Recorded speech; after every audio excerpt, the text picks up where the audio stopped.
নম্বর অঙ্কটা সমাধান করে কি বলছে, কত টাকার বার্ষিক 5% হারে 2 বছরে চক্রবৃদ্ধি সুদ 615 টাকা হবে। তাহলে কত বার্ষিক সরল সুদ আসছে 5%। 5% মানে হচ্ছে 5/100।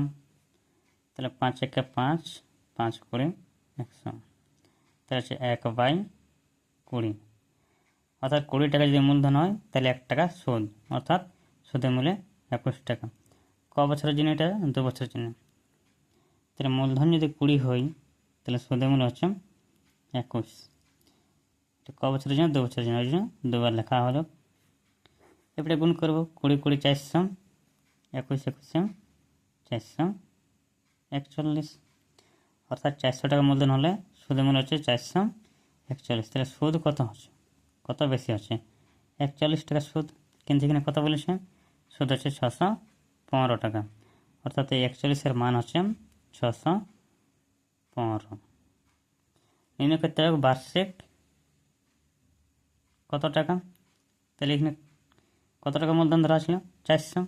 তাহলে 41-এর মান যদি 615 হয় তাহলে 400-র মান কত হবে? 400-র মান হবে 615/41 গুণিত 400। 41 দিয়ে এটি কাটবো, এটা হচ্ছে 15। তাহলে এখানে হচ্ছে 15 গুণিত 400।